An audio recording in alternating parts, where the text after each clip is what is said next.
Another day, another bike. Gamit natin ngayon ay C900 Special Edition 2023 bus ride sa Tagaytay, men.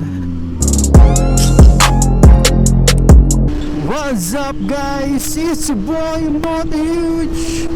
Another day, another bike. C900 Special Edition 2023 breakfast ride sa Tagaytay, men.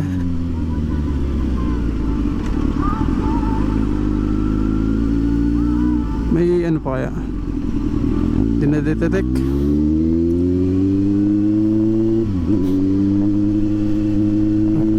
Grabe, ang sarap mag-rides gamit ang Z900 Special Edition.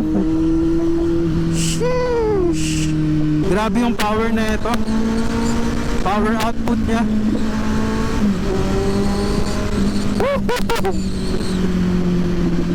Napaka-solid.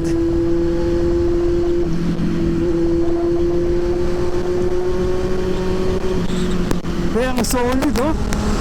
Napaka-responsive ng power ng Z9, men.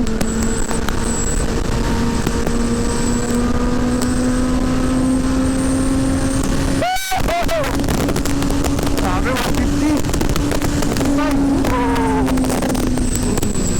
Sheesh! Ang bilis.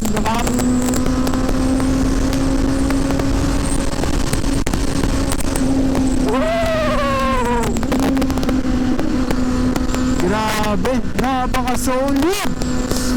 Oh, nasa Bali exit. So, ang ginawa natin is nag-SLEX tayo, and then after nun, nag-Cartex tayo. Grabe, napaka-solid. Sarap. Dire-diretso na to pa Tagaytay, men. Labas na ng Tagaytay City.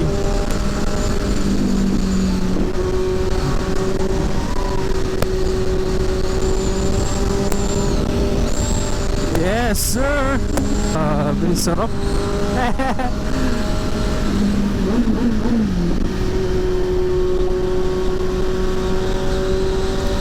Grabe, sa bawat piga mo, ramdam mo ang saya. Every 8 to 10 seconds nag-update siya. Ayun o, 25, pumapalo pa nga ng 25. Oh, grabe.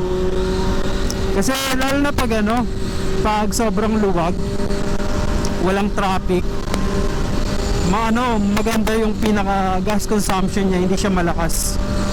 Pero pag traffic, dun mo naaasahan na malakas talaga. Pumapalo ng 16 to 14 to 16, ganon yung niya, nag-average siya. Pero pag mga maliluwag, tuloy-tuloy lang, uma-average siya ng 16 to 25. Kanina, diba? Ayan, 22. Nakikita nyo yan. Every 8 to 10 seconds nag-update siya kung gaano nga ba nadidetect niya yung gas consumption. Highway exit na tayo, men.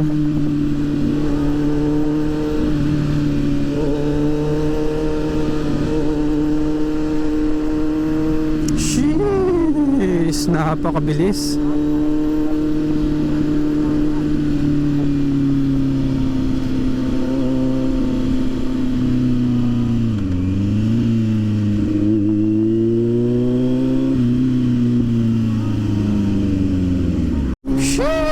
Nandito na tayo sa Tagaytay City.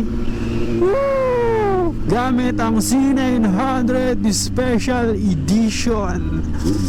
Breakfast rides lang dito sa Tagaytay City. Woo!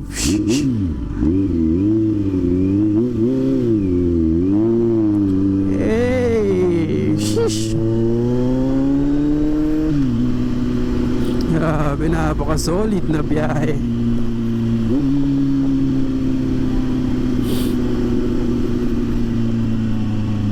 So, dito na tayo sa tinaguriang dangerous curves ng Calabarzon. Walang iba kundi ang Talisay Road. Grabe. Sobrang kikitid at maraming mga curve dito sa lugar na to.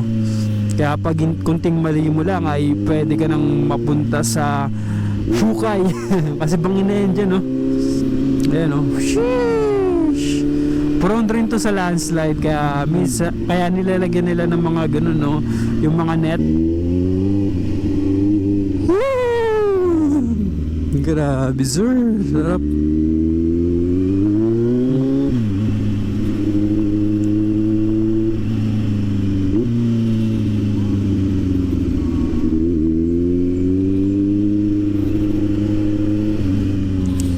Grabe yung mga daan dito, sir. Prone na prone sa landslide. Ganda talaga ng tunog ng C900 SC. Grabe, rinig na rinig, oh.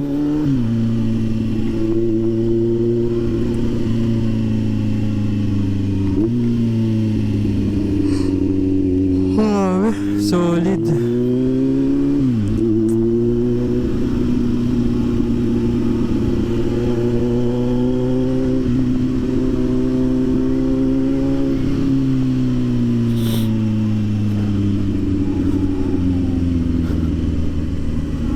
Nagigib sila, solid, bukal yan.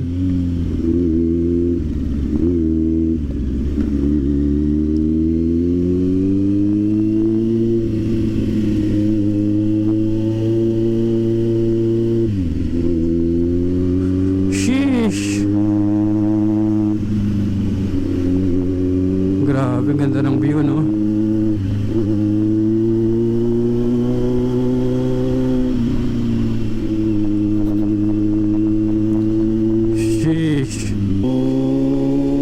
Grabe, napakatarik ng mga daan. Buti na lang gamit natin ng C9. Napakalakas ng hatak. First gear, second gear lang tayo eh. Kasi kayang-kaya niya na. Oh, view.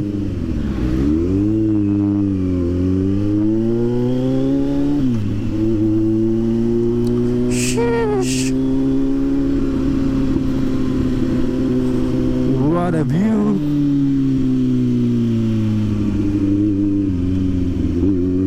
Ito yung magandang puntahan dito sa Tagaytay. Once na makakapunta kayo ng Tagaytay, don't forget na puntahan nyo to. Ang Dangerous Curve, oh. Dangerous Curve ng Tagaytay City.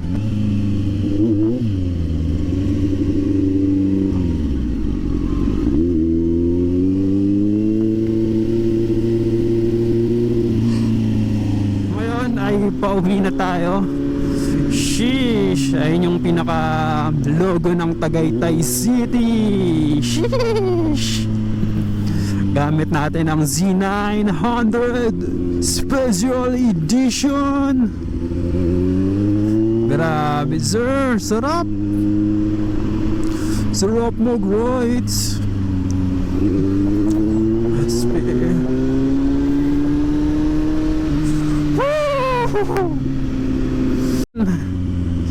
Going to Manila na.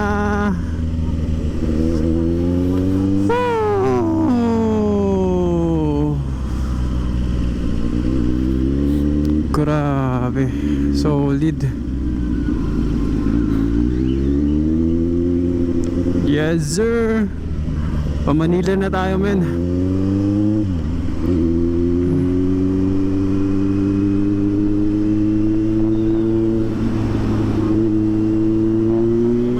Pauwi na tayo ng Manila.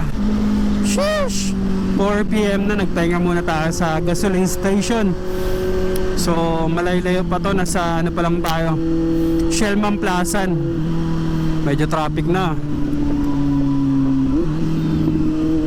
Grabing rides sa Tagaytay, napaka-solid gamit ang C900 Special Edition. Grabe.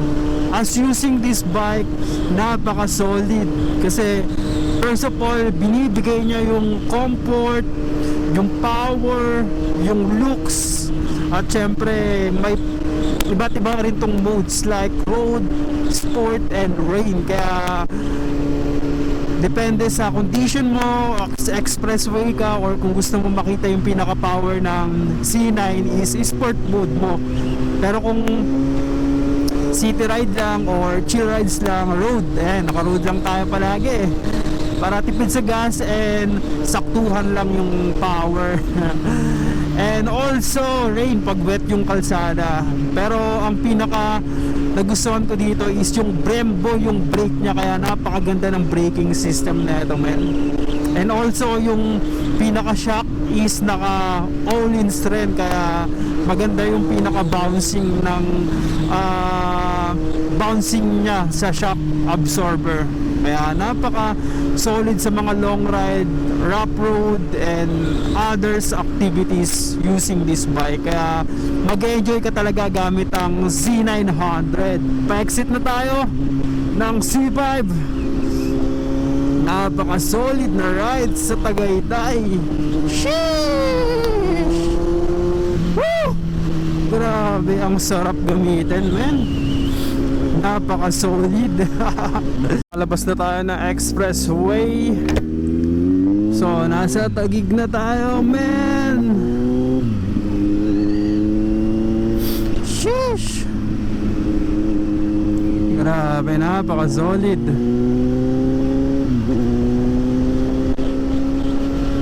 Grabe, napaka solid na biyahe gamit ang Z900 Special Edition.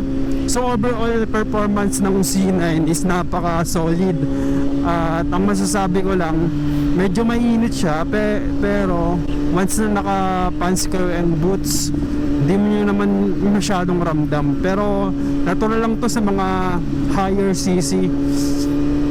Pero ang kagandahan dito is napaka responsive and maganda yung tunog, inline 4, and solid na solid kasi may hit niya agad yung hinahanap mong torque. So ayun lang for today's video.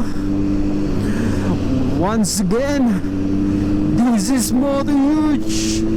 See you next vlog. Sheesh.